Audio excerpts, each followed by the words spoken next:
Assalamualaikum warahmatullahi wabarakatuh. Perkenalkan, nama saya Della.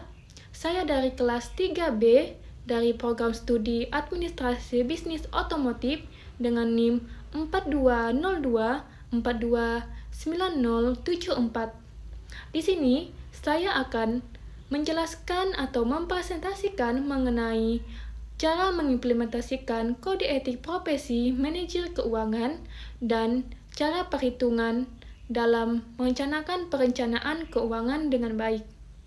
Cara manajer keuangan mengimplementasikan kode etik profesi dalam pengambilan keputusan keuangan. Yang pertama, mengidentifikasi masalah atau situasi yang berkaitan dengan etika dalam pengambilan keputusan keuangan. Yang kedua, mengumpulkan dan mengevaluasi informasi yang relevan dengan masalah atau situasi tersebut, termasuk hukum, peraturan, standar, dan pedoman yang berlaku. Yang ketiga, menimbang alternatif keputusan yang tersedia dan memilih yang paling sesuai dengan prinsip-prinsip etika profesi. Yang keempat, melaksanakan keputusan yang dipilih dengan penuh tanggung jawab dan akuntabilitas. Yang kelima, memonitor dan mengevaluasi hasil dari keputusan yang diambil dari melakukan perbaikan bila diperlukan. Setiap bulan, Tuan Benny memiliki penghasilan sebesar Rp12.500.000 dan memiliki 1 orang istri dan 2 anak. Tuan Benny memiliki beberapa kewajiban dan kebutuhan seperti belanja rumah tangga, renovasi rumah, dana pendidikan anak, dan dana pensiun. Beberapa hal yang harus diperhatikan Tuan Benny dalam membuat perencanaan keuangan. Yang pertama, 35% untuk belanja rumah tangga. Yang kedua, 20% untuk renovasi rumah. Yang ketiga, 10% untuk pendidikan anak.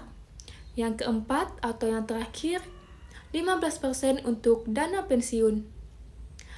Cara menyelesaikan perencanaan keuangan Tuan Benny. Yang pertama, penghasilan bulanan Tuan Benny sebesar Rp12.500.000. Yang pertama ada belanja rumah tangga. Alokasi untuk belanja rumah tangga sebesar 35% dari penghasilan sama dengan 35% dikali Rp12.500.000 dengan hasil Rp4.375.000. Yang kedua ada renovasi rumah. Alokasi untuk renovasi rumah sebesar 20% dari penghasilan sama dengan 20% dikali Rp12.500.000 dengan hasil Rp2.500.000. Yang ketiga ada investasi pendidikan anak. Ada alokasi untuk investasi pendidikan anak sebesar 10%. Nah, karena Tuan Benny memiliki 2 orang anak, maka dikali 2. Maka dapatlah 20% dikali Rp12.500.000 dengan hasil Rp2.500.000. Yang terakhir atau yang keempat, ada dana pensiun. Alokasi untuk dana pensiun sebesar 15% dari penghasilan, 15% dikali Rp12.500.000 dengan hasil Rp1.875.000. Selanjutnya kita dapat membuat sisa penghasilan. Rincian pengeluaran, yang pertama, belanja rumah tangga sebesar Rp4.375.000. Yang kedua, ada renovasi rumah sebesar Rp2.500.000. Yang ketiga, ada dana pendidikan anak sebesar Rp2.500.000. Dan yang keempat, ada dana pensiun sebesar Rp1.875.000. Selanjutnya kita mentotalkan seluruh pengeluaran Tuan Benny. Yang pertama ada Rp4.375.000 ditambah Rp2.500.000 ditambah Rp2.500.000 ditambah Rp1.875.000 dengan hasil akhirnya yaitu total pengeluaran Tuan Benny sebesar Rp11.250.000. Nah, selanjutnya kita membuat sisa penghasilan. Untuk mendapatkan sisa penghasilan, kita dapat membuat penghasilan bulanan dikurang total pengeluaran dengan penghasilan bulanan Tuan Beni sebesar 12.500.000 dikurang 11.250.000 dengan total akhir sisa penghasilan Tuan Beni sebesar 1.250.000 rupiah.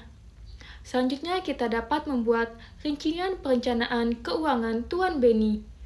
Yang pertama ada kategori, yang kedua ada jumlah, dan ada persentase dari penghasilan. Di kategori, penghasilan bulanan Tuan Beni sebesar Rp12.500.000 dengan persentase dari penghasilan sebesar 100%. Yang kedua ada belanja rumah tangga sebesar Rp4.375.000 dengan persentase dari penghasilan sebesar 35%. Yang selanjutnya ada renovasi rumah sebesar Rp2.500.000 dengan persentase dari penghasilan yaitu sebesar 20%. Yang selanjutnya ada pendidikan anak sebesar Rp2.500.000 dengan persentase dari penghasilan sebesar 20% karena Tuan Beni memiliki 2 orang anak, tiap masing-masing anak memiliki 10%. Yang selanjutnya ada dana pensiun sebesar Rp1.875.000 dengan persentase dari penghasilan sebesar 15%. Dan sisa penghasilan Tuan Beni adalah Rp1.250.000 dengan persentase dari penghasilan sebesar 10%. Untuk mencari persentase dari sisa penghasilan, kita dapat membuat sisa penghasilan dibagi penghasilan bulanan dikali 100%, yaitu Rp1.250.000 dibagi Rp12.500.000 dikali 100% dengan hasilnya yaitu sebesar 10%. Dan yang terakhir, kita dapat membuat kesimpulan dan konklusi. Jadi, untuk merencanakan pengeluaran dengan baik, Tuan Beni harus menyisihkan penghasilan dengan rincian sebagai berikut. Yang A atau yang pertama, belanja rumah tangga sebesar Rp4.375.000 atau 35% dari penghasilan. Yang kedua ada renovasi rumah sebesar Rp2.500.000 atau 20% dari penghasilan. Yang ketiga ada pendidikan anak sebesar Rp2.500.000 atau 20% dari penghasilan. Yang terakhir ada dana pensiun sebesar Rp1.875.000 atau 15% dari penghasilan. Dengan total pengeluaran sebesar Rp11.250.000, Tuan Beni masih menyisihkan sisa penghasilan sebesar Rp1.250.000 yang dapat digunakan untuk tabungan dana umroh.